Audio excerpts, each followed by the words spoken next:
പ്രകൃതി സ്നേഹികളുടെ മനം നിറച്ചൊഴുകുകയാണ് എരുമപ്പെട്ടി കടങ്ങോട് മല്ലൻകുഴി നീർച്ചോല. എരുമപ്പെട്ടി കടങ്ങോട് മല്ലൻകുഴി നീർച്ചോല പ്രകൃതി സ്നേഹികളുടെയും വിനോദസഞ്ചാരികളുടെയും മനം നിറയുന്ന കാഴ്ച കൗതുകമാകുന്നു. മഴ പെയ്തു തുടങ്ങിയതോടെ കൂടുതൽ മനോഹരിയായ മല്ലൻകുഴിയുടെ കുളിരണിയാൻ നിരവധി പേരാണ് ഇവിടെ എത്തുന്നത്. തൃശൂർ ജില്ലയിലെ മഴക്കാല വിനോദസഞ്ചാര കേന്ദ്രങ്ങളിൽ ഒന്നായ കടങ്ങോട് മല്ലംകുഴി നീർച്ചോല ഭംഗിയുള്ള വെള്ളച്ചാട്ടവും ആഴം കുറഞ്ഞ തടാകങ്ങളുമാണ് ഇവിടുത്തെ പ്രത്യേകത. അതുകൊണ്ട് തന്നെയാണ് ഇവിടേക്ക് മുതിർന്നവരെ പോലെ കുട്ടികളെയും ഒരുപോലെ ആകർഷിക്കുന്നത്. കടങ്ങോട് വനാതിർത്തിയിലൂടെ ഒഴുകുന്ന നീർച്ചോലയാണ് മല്ലൻകുഴി. വനദേവനായ മല്ലന്റെ കാൽപാദം പതിഞ്ഞ് കുഴിയുണ്ടായ പ്രദേശമായതിനാലാണ് മല്ലൻകുഴി എന്ന പേര് വന്നെന്നാണ് ഐതിഹ്യം. നീർച്ചോലയ്ക്ക് സമീപം മല്ലൻകാവ് സ്ഥിതി ചെയ്യുന്നുണ്ട്.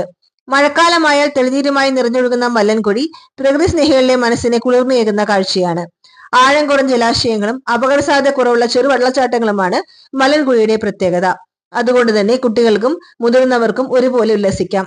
മഴക്കാലമായതിനാൽ നിരവധി കുടുംബങ്ങളാണ് ഇവിടെ എത്തുന്നത്. ജില്ലയിലെ ഇക്കോ ടൂറിസം മാപ്പിൽ മല്ലൻകുഴി ഇടം നേടിയിട്ടുണ്ട്.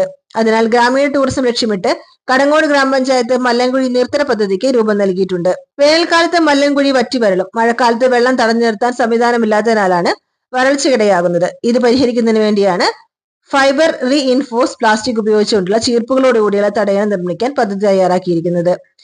നഗരസഞ്ചയ പദ്ധതിയിൽ ഉൾപ്പെടുത്തി കേന്ദ്ര ധനകാര്യ കമ്മീഷൻ 2,40,00,000 രൂപയും ഗ്രാമപഞ്ചായത്ത് തനത് ഫണ്ട് 4,87,000 രൂപയും ചെലവഴിച്ചാണ് പദ്ധതി നടപ്പിലാക്കുന്നത്.